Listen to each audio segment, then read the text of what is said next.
What and world class chasing thriller மேட்ச்னே சொல்லலாம். India versus பாகிஸ்தான்னாலே த்ரில்லர் மேட்ச் தான். டாஸ் வின் பண்ண பாகிஸ்தான் வந்து பார்த்தீங்கன்னா நாங்கள் போலிங் செலக்ட் பண்ணுறோன்ட்டாங்க. ஏன்னா வந்து பார்த்தீங்கன்னா அங்கே யூஎஸ்ஏ பிச்சு தான் தெரியுமே, இங்கே போட்டால் அங்கே போகும், அங்கே போட்டால் இங்கே போகும், அது எங்ககிட்ட போலர் இருக்காங்க, நாங்கள் போட்டு எடுத்துக்கிறோம் அப்படின்ற மாதிரி வந்து பார்த்தீங்கன்னா பண்ண ஆரம்பிச்சாங்க. ஸோ ஃபர்ஸ்ட் ஓவர் வந்து பார்த்தீங்கன்னா கோலியும் ரோஹித் சர்மா தான் ஓப்பனிங் இறங்கினாங்க. ஸோ ஃபர்ஸ்ட் ஓவரில் ஒரு 8 ரன் சரியான சிக்ஸ் அடிச்சா அப்படி ரோஹித் சர்மா. ஒரு ஓவர் தான் முடிஞ்சிருக்கு, திருப்பி மழை, திருப்பி வந்து ஆட வந்தாங்க கொஞ்ச நேரம் கழிச்சு. ஆனால் அந்த ஆட வந்த நேரத்திலேயே வந்து பார்த்தீங்கன்னா கோலி அவுட்டு. ஸோ கோலி அவுட் ஆனால் 4 ரன் காலி அவர். அதை தொடர்ந்து வந்து பார்த்தீங்கன்னா ரிஷப் பண்ட் இறக்கி விட்டாங்க. ஸோ நல்ல மூவ் ஆன் பார்த்துட்டு இருக்கிறதுக்குள்ளேயே வந்து பார்த்தீங்கன்னா ரோஹித் சர்மா 13 ரனுக்கு காலி. அதை தொடர்ந்து வந்து பார்த்தீங்கன்னா என்னங்க அக்ஷர் பட்டேல் வராரு, எதுவும் தண்ணி கிண்ணி கொடுக்க வராரான்னு பார்த்தீங்கன்னா நான் பேட்டிங் ஆட வந்தவங்க அப்படின்ற மாதிரி வந்து பார்த்தீங்கன்னா ஒரு ரெஸ்பான்சிபிள் இன்னிங்ஸ். ஏன்னா வந்து பார்த்தீங்கன்னா 2 விக்கெட் சீக்கிரமாக போனதுனால வந்து பார்த்தீங்கன்னா 2 பேரும் பார்ட்னர்ஷிப் பில்ட் பண்ண வேண்டிய சிச்சுவேஷன், 2 பேரும் பில்ட் பண்ணாங்கன்னே சொல்லலாம். ஸோ வந்து பார்த்தீங்கன்னா அக்ஷர் பட்டேல் ஒரு 18 பாலுக்கு 20 ரன், அந்த பக்கம் பண்ட் வந்து பார்த்தீங்கன்னா 4-4 வந்து இப்படி திருப்பி அப்படி திருப்பி ஆடிட்டு இருந்தாரு. அக்ஷர் பட்டேல் வழக்கம் போல தேவையில்லாத ஒரு ஷாட்டுக்கு போய் 20 ரன்ல காலி. சூப்பராக போட்டார் நசீம் ஷாலாம், செமையா. அதாவது வந்து பார்த்தீங்கன்னா பயங்கரமாக போட்டார். இதுக்கப்புறம் தான் மேட்ச்சில் ட்விஸ்ட்டே. ஏன்னா வந்து பார்த்தீங்கன்னா எடுக்கிறது ஃபுல்லாக ஒரு ஓவருக்கு 2 விக்கெட்டுன்ற மாதிரி வர போலர்லாம் எடுத்துட்டு இருந்தாங்கன்னே சொல்லலாம். ஏன்னா சூரியகுமார் 7 ரனுக்கு காலி. அது சிவம் தூபேலாம் வந்து பார்த்தீங்கன்னா அழகாக வந்து கேட்ச் ப்ராக்டிஸ் நம்ம பண்ணுவோம் வாங்க ஃப்ரெண்ட்ஸ் அப்படின்ற மாதிரி வந்து பார்த்தீங்கன்னா ஈஸியாக கையில் கொடுத்துட்டே அவுட் ஆனார் 3 ரனுக்கு. ஹர்திக் பாண்டியா 7 ரனுக்கு காலி. ரவீந்திர ஜடேஜா வந்து பார்த்தீங்கன்னா வந்த பாலே காலி. எல்லாருமே கேட்ச் ப்ராக்டிஸ் தான் வச்சுக்கோங்களேன். அதுக்கப்புறம் அஷ்தீப் சிங் மட்டும் ஒரு மோச்சி திணற பிடிச்சி 9 ரன் அடிச்சாரு.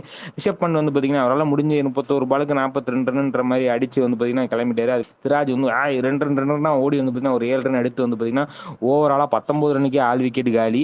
119 ரன் 120 ரன் அடிச்சா வெண்ணுங்க அப்படின்ற மாதிரி வந்து பார்த்தீங்கன்னா பாகிஸ்தானுக்கு இலக்கு. பாபர் அசாம் கேப்டனும் வந்து பார்த்தீங்கன்னா முகமது ரிஸ்வானும் 2 பேரும் ஸ்டார்டிங்லேயே பொழந்து கட்டிட்டாங்க ஒரு 3 ஓவருக்கு. ஏன்னா வந்து பார்த்தீங்கன்னா 4-6ன்ற மாதிரி பயங்கரமாக வந்து ஏன்னா 2 ஓவர் 25 ரன் வந்துட்டு இருக்கு, 3 ஓவர் 30 ரன் வந்துட்டு இருக்குன்ற போது வந்து பார்த்தீங்கன்னா இருங்க பொறுமையா இருங்க, எங்க தலை பூம்ரா வந்த பிறகு எப்படி வருதுன்னு பார்ப்போன்ற மாதிரி வந்து பார்த்தீங்கன்னா ஃபர்ஸ்ட் ஓவர்லேயே பாபர் அசாம் விக்கெட் எடுத்து அப்படி பாபர் அசாம் 13 ரன்னுக்கு காலி.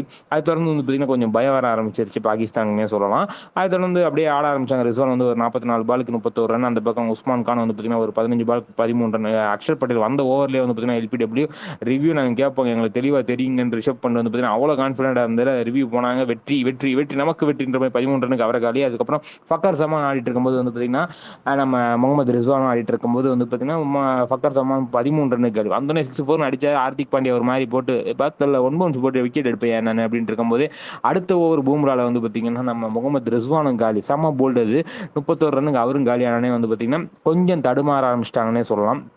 எப்படி இந்தியா தடுமாறினாங்களோ அந்த ஓவரில் அதே மாதிரி தடுமாறிட்டு இருந்தாங்க. இமாத் வாசிமும் ஷாகத் கான் தான் வந்து பார்த்தீங்கன்னா ஆடிட்டு இருந்தாங்க. அதுக்கப்புறம் இமாத் வாசிம் 15 ரன்ல வந்து பார்த்தீங்கன்னா அஷ்தப் சிங் பால் அவுட்டு. அதுக்கப்புறம் வந்து பார்த்தீங்கன்னா பூம்ரா போட வந்து 19 ஒரு செம்ம போலிங்னே சொல்லலாம். தொடர்ந்து வந்து பார்த்தீங்கன்னா கடைசி ஓவருக்கு வந்து பார்த்தீங்கன்னா 18 ரன் தேவை. செம்ம போலிங்காக போகும்போது அஷ்தப் சிங் நோ பால் வைடு மட்டும் போடாமல் போட்டுறியா அப்படின்னு போடும்போது வந்து பார்த்தீங்கன்னா ஃபர்ஸ்ட் பாலே வந்து பார்த்தீங்கன்னா ரிஷப் பண்ட் கையில் விழுந்தது.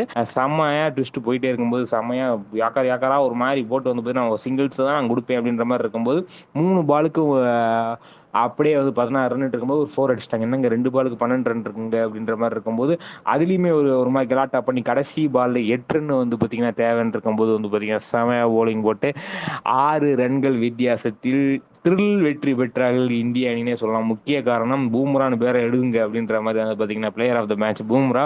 இந்த மேட்சை நீங்கள் விடிய பார்த்தீங்கன்னா கமெண்ட் பண்ணுங்க. இந்த வீடியோ உங்களுக்கு லைக் பண்ணுங்க, ஷேர் பண்ணுங்க, மறக்காம தினமலர் சப்ஸ்கிரைப் பண்ணுங்க. நன்றி, வணக்கம்.